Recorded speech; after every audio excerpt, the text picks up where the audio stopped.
Selamat malam, perkenalkan nama saya Nan Paulus dengan NIM 218611073. Video ini kami buat bertujuan untuk memenuhi tugas final dari mata kuliah mikroprosesor. Langsung saja kami akan mempresentasikan materi yang sudah kami rangkum. Laporan hasil materi perkuliahan mikroprosesor.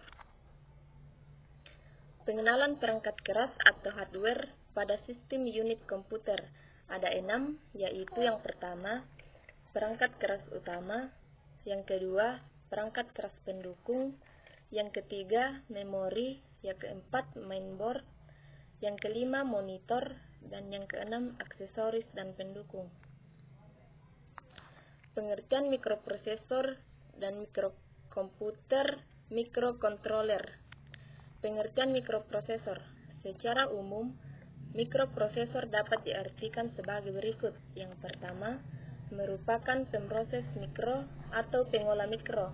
Yang kedua, sebuah chip perpaduan dari suatu rangkaian elektronika yang rumit yang dirancang atau dibuat untuk mengolah atau memproses pekerjaan-pekerjaan yang cukup kompleks.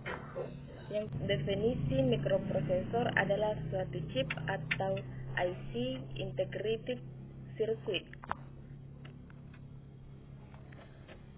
Pengertian mikrokomputer. Mikrokomputer merupakan sebuah sistem yang berbasis mikrokomputer. Sebuah personal komputer atau laptop merupakan contoh mikrokomputer. Mikroprosesor terletak pada soket yang telah disediakan oleh motherboard, di mana mikroprosesor ini dapat diganti dengan mikroprosesor yang lain asalkan sesuai dengan soket yang ada pada motherboard. Mikrocontroller merupakan sebuah chip yang terdiri atas mikroprosesor, RAM, ROM, dan piranti input-output, sehingga biasanya disebut single chip mikrokomputer. Salah satu keunggulan mikrocontroller adalah adanya RAM, ROM, dan piranti input-output dalam sebuah chip, sehingga tidak perlu menambahkan komponen-komponen tersebut secara fisik. Perkenalkan, nama saya Elsiana Trivena dengan NIM 218611101. Di sini saya akan melanjutkan materi yang sudah dipaparkan oleh teman saya sebelumnya.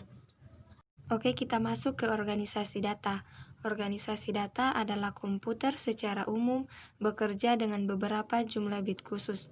Kumpulan yang umum adalah bit tunggal, kelompok 4 bit atau biasa disebut nibbles, kelompok 8 bit atau biasa disebut byte, kelompok 16 bit atau biasa disebut word, dan lain-lain. Kita masuk ke gerbang logika. Bagian A. Pada sistem digital hanya terdapat 3 buah gerbang logika dasar, yaitu gerbang AND, gerbang OR, dan gerbang NOT.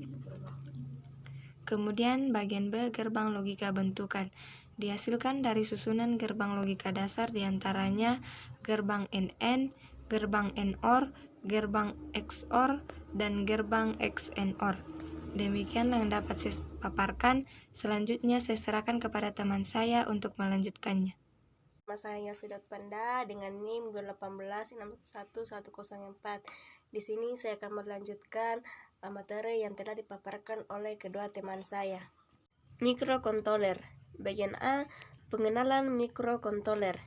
Mikrocontroller adalah sebuah chip terintegrasi yang biasanya menjadi bagian dari sebuah sistem yang didesain untuk melakukan salah satu atau lebih fungsi khusus yang real time. Bagian B, arsitektur mikrocontroller. Berdasarkan arsitekturnya, mikrocontroller dibagi menjadi 2, yaitu CISC. Merupakan jenis mikrocontroller yang memiliki jumlah instruksi yang kompleks dan lengkap. Bagian kedua, RISC merupakan jenis mikrocontroller yang memiliki jumlah instruksi yang terbatas dan sedikit. Demikianlah hasil presentasi dari kami. Jika ada kata-kata yang kurang berkenan, mohon dimaafkan.